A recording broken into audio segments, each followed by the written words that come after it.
멀리서 또 이렇게 고향을 향하여서 여러분이 오셔서 너무 감사를 드립니다. 또 올 때마다 이렇게 한 번씩 여러분의 얼굴을 보니까 너무 좋은 것 같고, 또 참 예전에 그립던 또 고향 교회에 나오셔서 함께 예배 드리니까 너무나 아름답고 귀한 것 같습니다. 여러분, 이번 추석 명절 통해서 하나님이 더 복을 주시는 가정 되시길 축원합니다.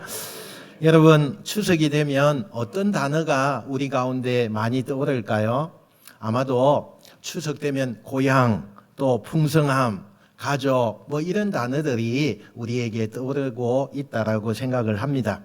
여러분, 우리가 고향에 오는 길이 참 즐겁지 않습니까? 근데 참 고향에 오는 길이 쉽지는 않은 것 같아요.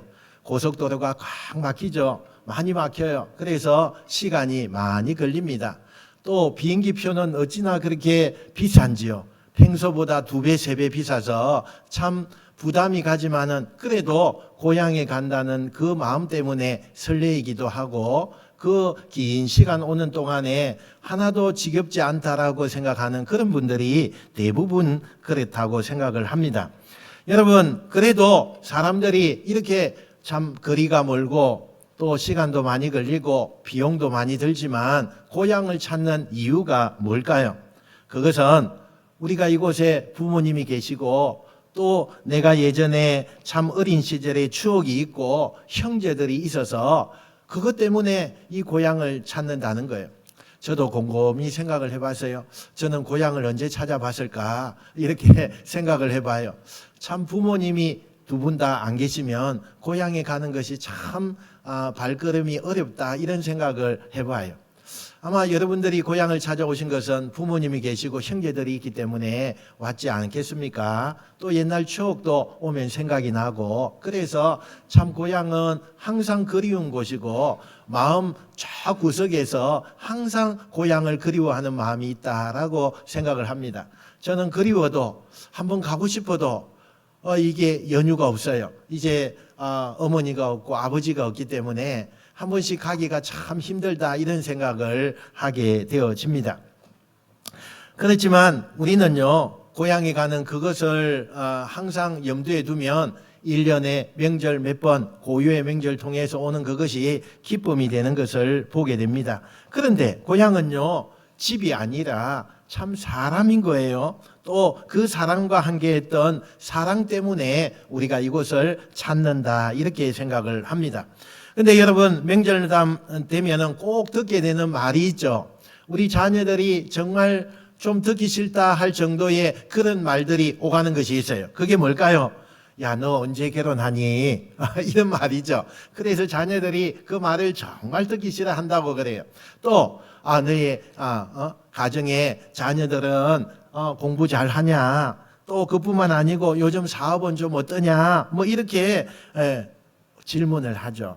웃음이 나지만 때로는 이 질문들이 명절에 스트레스로 이렇게 나아가는 것을 보게 되어집니다. 그런데 잘 생각해 보면 그 질문들을 우리가 가만히 한번 생각해 보세요. 그것은 너 참 잘 돼야 된다, 너 복 받아야 된다, 이런 의미가 정말 한 가지 바람으로 이렇게 나타나는 것을 보게 되어집니다. 한국 사람들은 복이라는 단어를 참 좋아합니다. 그래서 대문에도 복자를 붙이고, 또 우리가 새해가 되면은 인사할 때에 새해 복 많이 받으십시오, 이렇게 인사를 하죠. 추석 차례에도 마찬가지입니다. 결국에는 복을 기원하는 마음이 담겨 있는 것을 보게 됩니다. 그런데 여러분, 여기에 중요한 질문을 우리가 한번 던져볼 수 있어요. 우리가 말하는 그 복이 진짜 복입니까? 라는 질문이에요. 여러분, 여러분이 복으로 생각하는 그 복이 진짜 복입니까? 아마 대부분의 세상 사람들은 그게 진짜 복이죠. 또 다른 복이 있습니까? 이렇게 질문할 수 있어요. 그러나 성경은요, 여기에 복에 관하여서 말씀하면서 어떤 돈이나 건강이나 자녀나 명예, 이런 것을 정의하지 않는 것을 보게 되죠. 그런 것들 우리가 생활하면서 다 필요해요. 그보다 더 근본적인 복은 하나님이 우리와 함께 하시느냐, 이 복이라는 거예요. 하나님과의 관계가 너가 잘 서가 있느냐, 이게 복이라는 거예요. 우리 세상 사람들은 다 이야기하죠. 돈이 복이죠. 명예가 복이죠. 여러 가지 우리가 참 많은 것을 자녀도 건강도 받는 이런 것이 다 복이라고 생각하지만 하나님은 하나님의 말씀 가운데서 그런 것이 복이다라고 정의하지 않는다는 사실이에요. 그래서 시편은 이렇게 고백합니다. 하나님이 우리에게 복을 주시리니 땅의 모든 끝이 하나님을 경외하리로다. 이렇게 말씀을 해요. 여러분, 추석을 맞이해서 오늘 우리가 나눈 이 말씀을 단순히 그냥 추석 잘 지내라, 또 가족과 행복해라 이런 수준에 머물지 않길 원합니다. 하나님이 주시는 진짜 복이 무엇인가 그것을 붙잡는 추석이 되기를 축원합니다.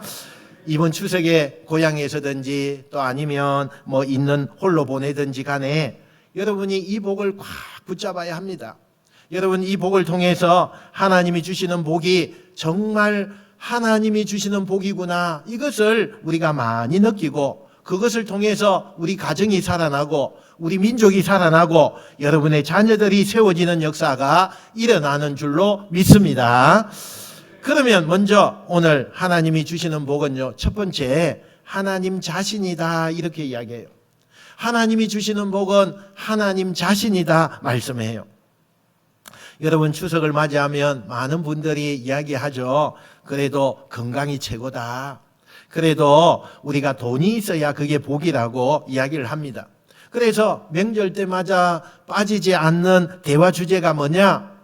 돈입니다. 건강입니다. 자녀 문제입니다. 이것은요, 빼놓을 수가 없어요. 여러분이 대화하는 가운데 요 세 가지가 빠지는 것이 있는지 한번 생각해 보세요. 늘 이 이야기가 오가고 있는 걸 보게 돼요. 그런데 오늘 시편 기자는 전혀 다른 고백을 하고 있어요. 오늘 본문 7절 우리 한번 읽어봅시다. 7절입니다. 본문 7절 말씀. 자, 시작. 하나님이 우리에게 복을 주시리니 땅의 모든 끝이 하나님을 경외하리로다. 아멘. 여러분, 여기에 말하는 복은요, 돈도 아니에요. 건강도 아니에요. 자녀도 아닙니다. 하나님 자신이 바로 복이다. 이걸 지금 선언하고 있는 거예요. 여러분, 히브리어, 옛날 구약 성경의 원어였던 히브리어에 보면 이 복이라는 단어가 어떻게 써져 있느냐면 바라크라고 하는 단어로 써져 있어요. 이것은 그 뜻이 단순히 잘 된다, 번성한다 이런 뜻이 아니라요, 여기에는 하나님께서 친히 임재하시고 하나님이 우리와 함께 하신다 이런 뜻으로 담겨 있는 것을 보게 돼요. 그러니까 성경적인 복은 소유의 문제가 아니라는 거예요. 내가 하나님과의 관계가 어떻느냐, 요 관계의 문제라는 것입니다. 내가 무엇을 가졌느냐 이거 아닙니다. 내가 누구와 함께 하느냐, 여기에 담겨 있어요. 제가 예전에 어떤 장로님하고 이렇게 늘 식사를 한 번씩 하면요, 그 장로님이 늘 이런 이야기를 해요. 목사님 참 오늘 밥맛이 좋습니다. 참 오늘 참 맛있습니다. 이런 이야기를 해요. 그러면서 꼭 덧붙이는 이야기가 있어요. 이 밥을 누구하고 먹느냐, 이게 참 중요하다는 거예요. 아무리 뭐 진수성찬이 있고 아무리 맛있는 것을 먹어도 나와의 관계가 좀 불편한 사람과의 먹으면 그것은 밥맛이 없다는 거예요. 여러분도 똑같습니까? 그런 거예요. 우리가 복을 받는다, 그것은 하나님과의 관계예요. 하나님과 내가 어떤 관계에 지금 나와 있느냐, 이것이 너무 중요하다는 거예요. 여러분, 고향에 자녀들이 오면 집이 좀 허름해도 음식이 좀 간단해도 부모님이 계시면 그게 복된 집 아닙니까? 여러분 맞죠? 그런데요, 반대로 아무리 고향에 좋은 집이 있고 그 다음에 좋은 차도 있고 좋은 옷을 입고 있어도 혼자라면 그게 무슨 복이 되겠어요? 그게 무슨 복이 되겠어요? 진짜 복은 함께하는 복이에요. 함께 정말 관계하는 그 복이 진짜 복이다 말씀을 해요. 그런데 이 관계 중에 관계가요, 제일 중요한 관계가 있는데 그게 뭐냐? 하나님과의 나와의 관계입니다. 이것이 너무나 중요하다 말씀하고 있습니다. 여러분, 내가 가장 큰 복은 하나님이 함께하는 복입니다. 여러분 믿으십니까? 여러분과 하나님이 함께 하느냐, 이게 얼마나 큰 복인지 몰라요. 여러분, 이스라엘 백성들이 가나안 땅을 약속받았지만 모세가 이렇게 기도하는 것을 보게 돼요. 출애굽기 33장 15절 말씀을 보니까요, 이렇게 이야기합니다. 같이 읽어봅시다. 시작. 모세가 여호와께 아뢰되 주께서 친히 가지 아니하시려거든 우리를 이곳에서 올려 보내지 마옵소서. 아멘. 모세는 젖과 꿀이 흐른다고 하는 그 땅을 향해서 지금 오잖아요. 많은 이스라엘 백성들이 하나님이 주는 가나안 땅, 젖과 꿀이 흐르는 땅으로 오는데 모세가 오늘 어떤 고백을 하느냐? 땅보다 하나님을 더 원합니다. 이 고백을 지금 하는 거예요. 젖과 꿀이 흐르는 땅보다 하나님이 함께 하시는 것이 진짜 복입니다. 이걸 고백하는 거예요. 여러분, 실제로 현대인들의 삶을 보면 돈과 성공이 행복을 보장하지 못한다는 그런 신뢰가 굉장히 많이 있습니다. 여러분, 미국의 유명한 심리학 잡지 스칼라지 투데이라고 하는 잡지가 있어요. 그곳에 보면 로또에 맞은 그 로또를 이렇게 맞아서 그냥 부자가 됐잖아요. 그 부자가 된 사람들의 70% 이상이 몇 년 안에 파산하거나 우울증에 걸리는 사람이 많대요. 70% 이상이래요. 여러분, 가진 것이 많아졌는데 왜 불행해집니까? 그들이 지금까지도 만져보지 못했던 그 돈을 지금 만지고 있는데 그들이 왜 불행해져요? 그것은 하나님이 주시는 진짜 복, 하나님 자신을 소유하지 못했다는 사실입니다. 여러분, 추석을 맞으면서 우리가 무엇을 복으로 생각하고 있습니까? 자녀가 잘 되는 거, 내 사업이 형통하게 되는 거, 건강이 유지되는 거, 그것만으로 우리가 복이라고 생각을 하십니까? 그 모든 것은 다 필요해요. 그러나 하나님 없이도 이것은 가질 수가 있는 거죠. 하나님이 없어도요, 내가 다 가질 수 있는 거예요. 그런데 여러분, 하나님 자신은요, 오직 믿음으로만 우리가 하나님과 대면할 수 있다는 거예요. 할렐루야. 믿음이 없이는 하나님을 우리가 만나볼 수도 없고, 우리가 믿음이 없이는 하나님을 볼 수도 없어요. 그런 복을 받을 수도 없어요.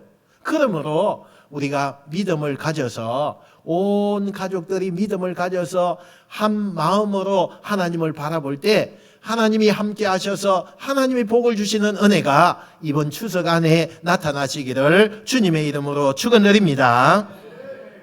제가 부산에서 목회하면서 자주 듣는 말이 있었어요. 목사님, 요즘은요, 애들이 다 떠나서 추석은 저 혼자 보낼 때가 참 많아요. 이렇게 이야기를 해요. 어떤 권사님은 저에게 이렇게 이야기하셨어요. 목사님, 자식들이 다 외국에 있어서 저는 참 추석 때가 되고 명절이 되면 혼자서 있을 때가 많습니다. 근데 목사님, 참 저는요, 외톨이가 아닙니다. 하나님이 나와 함께 하셔서 더 풍성합니다. 이렇게 이야기를 해요. 여러분, 그 말씀이 얼마나 큰 울림이 되는지 몰라요. 큰 울림이 되었어요. 하나님이 계시니까 나는 외롭지 않습니다라고 하는 고백, 이것이 성경이 말하는 복입니다. 할렐루야. 하나님은 그곳에요, 전화도 오죠. 또 영상통화도 하죠. 그래서 옆에 있는 것 같이 느껴진다는 거예요. 그리고 내 혼자 있지만 참 나는 외롭지 않습니다. 하나님이 내 마음을 풍성하게 해주시고 하나님이 최고입니다. 이렇게 권사님이 말하니까 얼마나 마음에 큰 울림이 오는지 몰라요. 여러분, 추석은 가족과 함께하는 그런 시간입니다. 그러나 가족도 재산도 건강도요, 다 한계가 있어요. 다 한계가 있어요. 그러나 하나님은 영원히 우리와 함께 하신다는 것을 믿으시는 여러분 되시길 축원합니다. 그래서 시편 기자는 하나님이 주시는 복을 선언하면서 온 땅 끝이 하나님을 경외하게 될 것이다, 이렇게 고백을 하고 있습니다. 그러므로 올 추석에는 세상 사람들이 쫓아가는 그 복을 쫓기보다는 하나님 자신을 붙들고 고백하는 여러분 되시기를 바랍니다.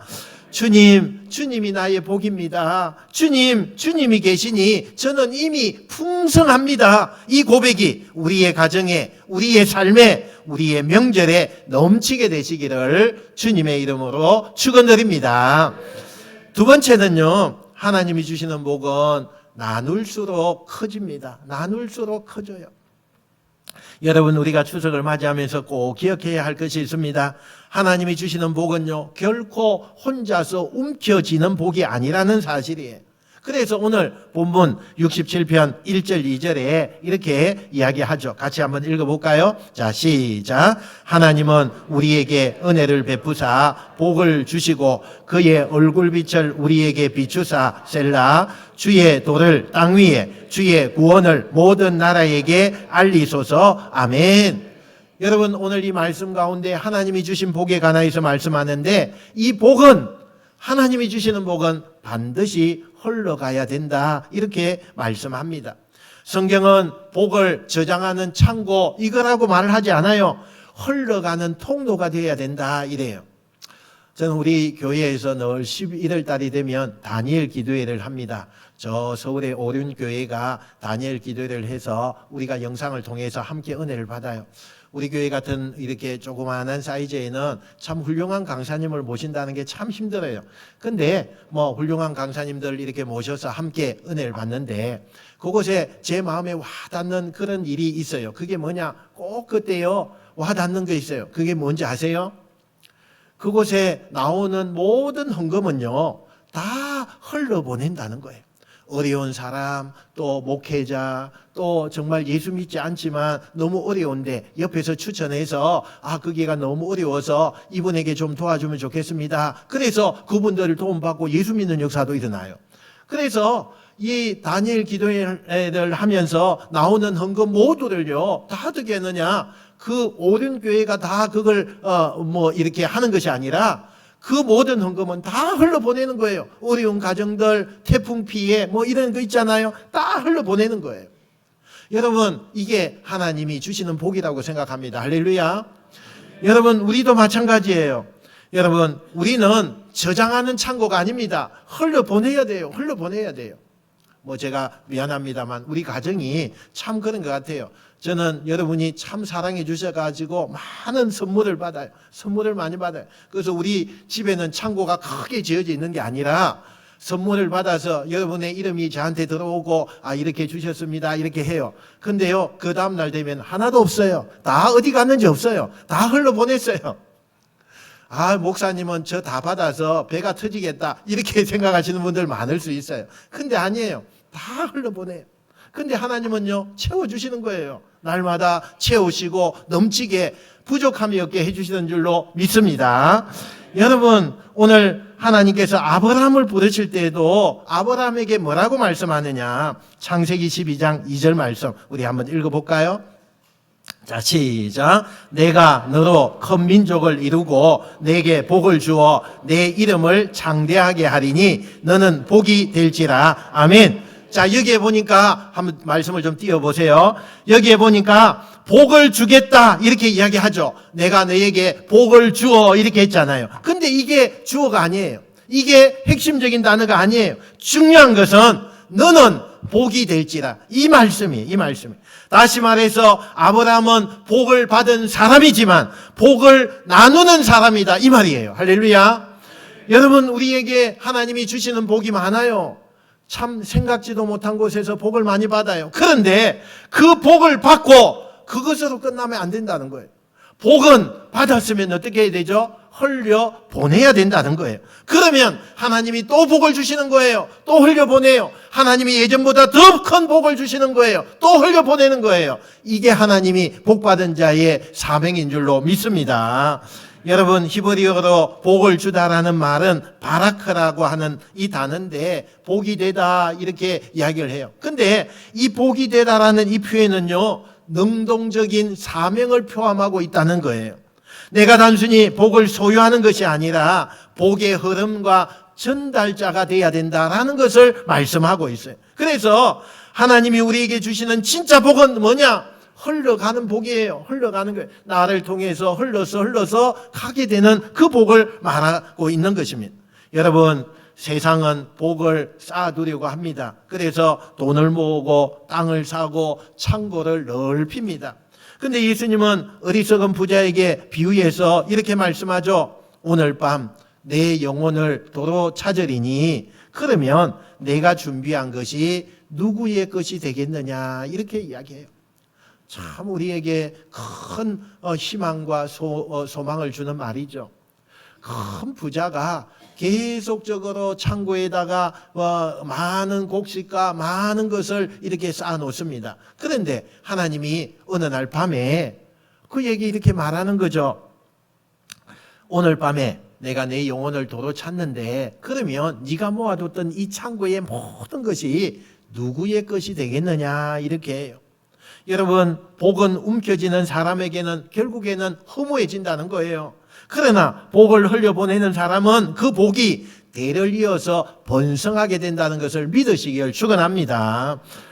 여러분, 실제로 미국의 기독교 잡지 가운데 크리스찬 투데이라고 하는 잡지에 소개된 내용이에요. 어느 중소기업의 사장이요, 추수감사절만 되면 그 기업의 20% 이익을요 직원들과 지역사회에 그렇게 베풀었다고 그래요. 처음에는 재정적으로 참 힘들었어요. 재정적으로 20%가 보통 큰 게 아니에요. 그 수익의 20%를 직원과 이웃에게 베푸는데 처음에는 너무나 이것이요 많이 흘러가니까 많이 힘들었대요. 그런데 놀랍게도 그렇게 힘든 가운데서도 단 한 번도 그 회사가 30년 동안에 적자가 한 번도 난 적이 없대요. 그래서 그가 이렇게 고백을 했습니다. 하나님이 주신 복은 나눌 때마다 줄어드는 게 아니라 오히려 불어나더라 이렇게 이야기를 했다고 그래요.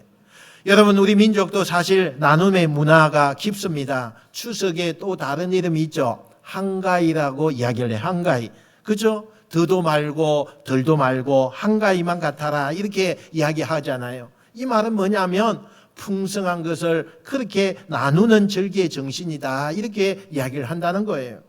옛날에는 이웃끼리요 송편을 많이 만들었어요. 요즘은 우리 집에도 송편을 잘 안 만들지만 여러분, 옛날에 제가 촌에서는 송편 만드는 게 일이었어요.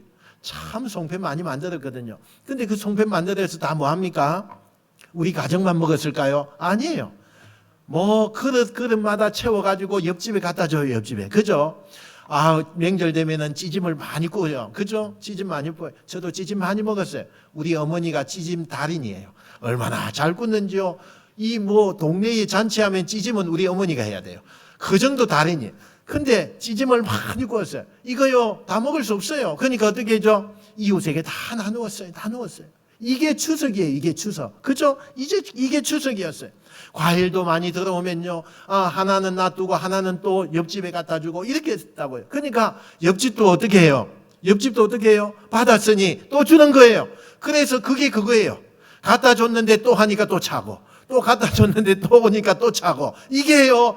우리 한국의 민족 고유의 명절인 거예요. 그런데 요즘은요, 이 명절이 점점 자기 집만 챙겨요. 자기 가족만 챙기는 거예요. 이런 방향으로 변하고 있어요. 그러나 여러분, 성경은 말씀합니다. 진짜 복은 나눌 때 완성된다는 거예요. 할렐루야. 나눌 때 완성되는 거예요. 예수님께서도 마태복음 25장에서 마지막 심판 그 장면을 말씀하시면서 양과 염소의 그러한 비유를 우리에게 가르쳐 줍니다. 그 기준이 뭡니까? 마태복음 25장 40절에요. 이렇게 이야기해요. 한번 읽어봅시다. 시작. 임금이 대답하여 이르시되 내가 진실로 너희에게 이르노니 너희가 여기 내 형제 중에 지극히 작은 자 하나에게 한 것이 곧 내게 한 것이니라 하시고 아멘.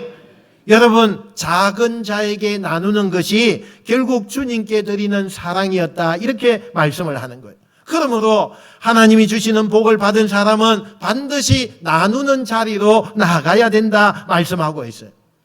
제가 부산에서 목회생활 많이 했습니다. 그래서 제가 목회생활 한 가운데 감동을 받은 게 참 많아요.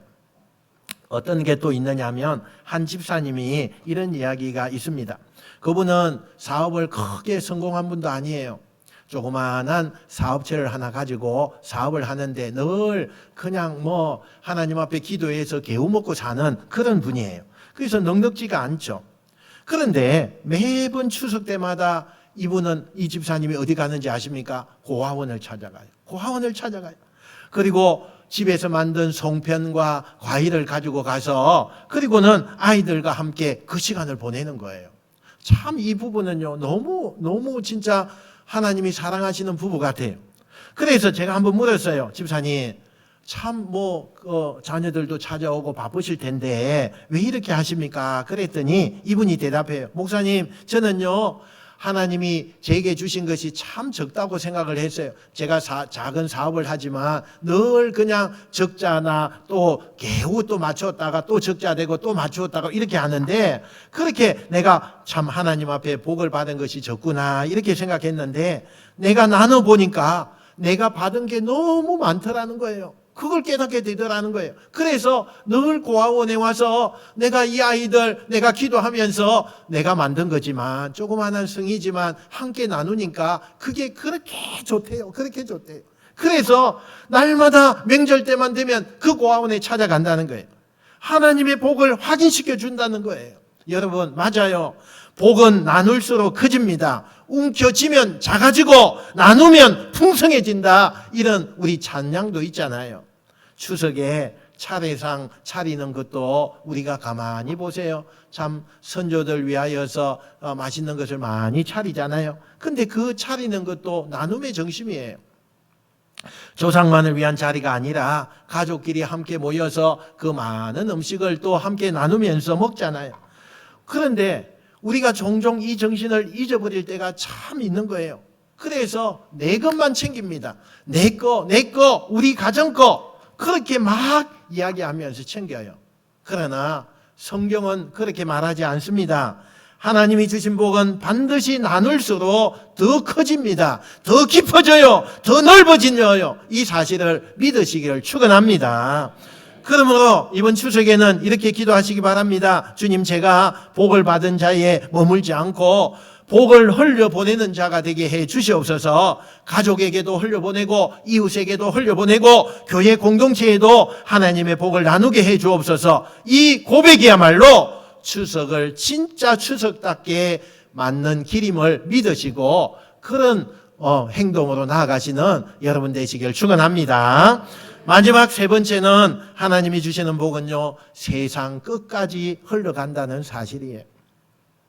시편 67편에 단순히 개인과 가정을 위한 노래다 이렇게 하지 않아요. 마지막 7절은 이렇게 선포하죠. 한번 읽어봅시다. 7절 말씀요. 시작. 하나님이 우리에게 복을 주시리니 땅의 모든 끝이 하나님을 경외하리로다. 아멘. 하나님의 복은 내 삶의 울타리에서 그치는 것이 아니라는 거예요. 교회담 안에서 머무는 거 그것도 아니라는 거예요. 하나님의 복은 흘러 넘쳐서 땅끝까지 나아가라 이렇게 말씀하고 있어요. 여러분, 하나님이 아브라함을 부르실 때도 너를 복주어서 창대게 하겠다 여기에서 말씀이 끝나지 않습니다. 너를 통해서 모든 민족이 복을 얻을 것이다 이렇게 말씀을 하고 있습니다. 하나님의 복은 언제나 열방을 향해서 열려있는 복입니다. 다시 말해서 하나님이 내게 복을 주시는 이유는 나 하나 잘 먹고 잘 살기 위해서 주신 것이 아니라 이 복이 가정을 넘어서 이웃에게, 이웃을 넘어서 민족에게, 민족을 넘어서 세상 끝까지 흘러가게 해야 한다는 사실이에요. 여러분 믿으십니까? 그렇게 해야 돼요. 그렇게 해야 돼요. 여러분, 히브리 원문의 모든 민족이라는 이 단어는 단순히 이스라엘의 주변 몇 나라를 이야기하는 것이 아니었어요. 지구 끝까지 포함하는 우주적인 스케일을 말씀하고 있다라는 거예요. 복음은 원래부터 세계적이었습니다. 그래서 예수님께서도 제자들에게 말씀하죠. 너희는 온 천하에 다니며 만민에게 복음을 전파하라 이렇게 이야기해요. 여러분, 올 추석은요, 여러분의 가정에 자녀들과 또 온 친지들이 모일 때에 정말 예수 믿지 않는 그런 분이 있다면 여러분이 초청하세요. 10월 우리 마지막 주일에 우리 교회가 새생명전도 축제 하잖아요. 여러분 초청하세요. 그 영혼이 얼마나 불쌍해요. 그 영혼은요, 이 세상이 끝나면 다 끝난다고 생각하는 분들이. 그러나 여러분 우리가 잘 알잖아요. 이 세상이 끝나면 다 끝나는 거 아니에요. 이때부터 우리의 삶은 시작되는 거예요. 우리의 영혼은 죽지 않습니다. 여러분, 영혼은요, 불멸이라고 하잖아요. 죽지 않아요. 인간의 죽음은 육신을 그냥 벗는 거예요. 육신을 벗는 거예요. 왜? 창세기 1장에 여러분 보세요. 창세기 1장 2장에 보면 하나님이 천지를 창조하시면서 맨 마지막에 인간을 창조해요. 그 인간을 창조할 때에 흙으로 사람의 형상을 만들어요. 이 형상은 하나님의 형상이라고 이야기하잖아요. 그 형상을 만들어서 우리가 흙으로 사람의 모양을 만들고 그 다음에 영혼을 불어넣는데 그게 생기라고 이야기해요. 생기. 여러분 이 생기는요 영원히 죽지 않아요. 하나님이 주신 이 생기는요 영원합니다. 영원해요. 죽음이라는 것이 없어요. 인간의 죽음은 이 영혼이 내 육신을 빠져나올 때 그때는 인간의 죽음이라는 것이 있어요. 여러분 사람이 정말 인간이 죽으면 다 끝난다 이렇게 생각하는 어리석은 사람들이 얼마나 많아요. 아닙니다. 모든 우리의 조상들이 지금은 죽음을 맞이하면서 다 그것을 체험하고 있어요. 인간은 영원히 죽지 않는 거구나. 우리가 이 세상에 있을 때에 예수님을 믿느냐 믿지 않느냐 이것이 너무 중요하구나. 예수 믿으라고 1억 가져와야 내가 예수 믿게 한다 이런 거 아니잖아요. 여러분 누구든지 예수님 영접할 수 있어요. 누구든지 예수님 믿을 수 있어요. 이 기회에 우리가 정말 예수 믿지 않는 사람을 전도해야 돼요. 이 전도가 어디까지나 땅끝까지, 땅끝까지예요. 땅끝까지예요. 우리의 가족부터 시작해서 우리의 먼 친척, 아니면 우리 부산의 지역, 아니면 우리 대한민국에 있는 사람, 아니면 우리 대한민국에 있지 않지만 저 전 세계적으로 복음이 전해져야 된다는 것을 예수님이 말씀했어요. 여러분 역사를 보면 하나님이 주신 복은요 자기 민족의 전유물로 생각할 때 비극이 찾아오는 것을 보게 돼요. 그 예가 뭡니까? 구약 이스라엘 백성들이에요. 하나님이 택하셨다는 특권의식에 빠져서 다른 민족에게 그 민족을 업신여겼어요. 하나님의 복을 독점하려고 했습니다. 그러나 하나님은 선지자를 통해서 계속 말씀해요. 그래서 이사야 49장 6절 말씀해 보니까 이방이 예수님을 알지 못하는 그 이방이 나의 빛을 보게 되리라 이렇게 말씀을 하고 있어요. 여러분 복음은 갇히지 않습니다. 이 복은요 흘러가야 하는 것입니다. 오늘날 우리 한국교회도 같은 도전에 직면해야 합니다. 하나님이 우리나라를 축복해서 100년 만에 최고 큰 교회가 한국에 있어요. 전 세계적으로 가장 많은 선교사를 파송하는 나라가 한국이에요. 그런데 혹시 우리가 그 복을 내 가정, 내 교회, 내 민족만을 위해서 쓰고 있지 않느냐는 거예요. 하나님께서 오늘도 이 말씀을 통해서 우리에게 질문하십니다. 추석 때마다 우리 집만 잘 되면 된다 이런 식으로 살아가고 있지 않느냐 지금 질문하고 있어요. 묻고 있는 거예요. 그러나 성경 말씀은요 이야기합니다. 하나님이 주시는 복은 땅끝까지 가야 한다. 할렐루야. 할렐루야. 여러분 아프리카 오지에요 의료 선교를 하는 그 의사 선교사님이 계셨어요. 그분은요 추석 때 가정에 한 번도 추석을 같이 맞이한 적이 없어요. 늘 오지에서 있었어요. 그런데 그가 이렇게 고백을 합니다. 나는 추석에 송편을 못 먹지만 예수님을 영접하는 이 아이들의 미소 속에서 더 큰 복을 받습니다. 이런 고백을 했어요.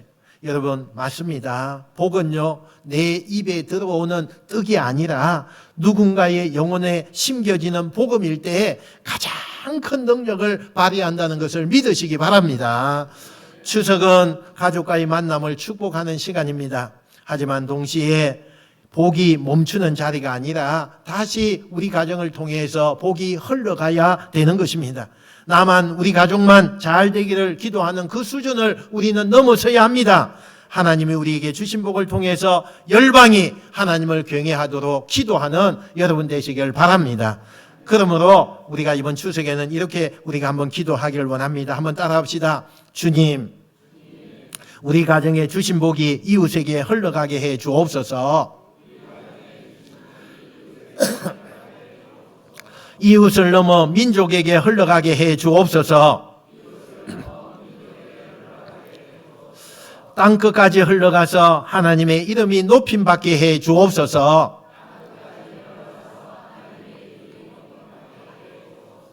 여러분 이런 기도를 드리시는 여러분의 가정이 되시길 축원합니다. 그럴 때에 여러분 정말 놀라운 일들이 일어날 거예요. 여러분 송편은요 우리 가정에서 만들어서 우리만 먹으면 맛이 없어요. 여러분 아세요 그거? 송편은 우리가 참 우리 아이들까지 만들잖아요. 너무너무 재밌게 만들어요. 만들어서 그것을 솥에다가 딱 쪄서, 그리고는요 김이 모락모락 날 때 이웃집에 얼른 갖다 줘 보세요. 이야, 그때 우리가 먹는 그 송편은 잊지 못해요. 나누면 나눌수록 송편은 맛이 있어요. 마찬가지로 하나님의 복도요, 나눌 때 비로소 그것이 완성되는 거예요. 우리 가정에서 머무는 복이 아니라 민족을 넘어서 열방까지 흘러가는 복, 그것이 바로 하나님이 원하시는 복이라는 것을 꼭 기억하는 여러분 되시길 축원합니다. 사랑하는 성도 여러분, 오늘 우리는 시편 67편의 말씀을 통해서 우리의 고유의 명절인 추석이 이 날에 다시 한번 우리가 복의 개념을 생각하기를 원합니다. 하나님이 주시는 복은 물질이나 형편이 아니라 하나님 자신이에요. 하나님을 내가 얼마나 관계성이 좋느냐, 또 그 복을 움켜쥘수록 우리는 사라지는 것을 보게 되고, 나눌수록 그 복은 더 커지는 것을 보게 돼요. 또 그 복은 가정에서만 머물지 않고 민족을 넘어서 땅끝까지 흘러가야 한다고 말씀을 했어요. 여러분, 추석은 고향을 생각하는 날이지만 동시에 우리의 영원한 고향이 있습니다. 그 영원한 고향을 생각하고 하나님을 바라보는 날이기도 하다는 사실이에요. 고향집에 부모님이 계시면 마음이 항상 든든하잖아요. 마음이 든든해요. 우리 인생의 진짜 든든함은 하나님이 우리와 함께 하신다는 거예요. 이것이 얼마나 마음이 든든한지 몰라요. 바로 이것이 우리에게 주신 복이된 것을 꼭 기억하시길 바랍니다. 그리고 그 복은요, 멈추지 않습니다. 내 가정에서 내 자녀들에게만 끝나는 것이 아니라 이웃에게 흘러가고 교회 공동체에게 퍼져나가며 또 민족과 열방을 향해 확장되어져야 한다는 사실이에요. 그러므로 이번 추석에는 풍성하고 넉넉하고 영원한 이 복을 붙들고 살아가는 가정, 나누는 가정, 열방까지 향하는 가정이 다 되셔서 하나님의 기쁨이 되고 하나님이 우리에게 주시는 풍성한 복을 맛보는 아름답고 귀한 여러분 되시기를 주님의 이름으로 축원드립니다. 축원드립니다. 기도하겠습니다. 하나님 아버지,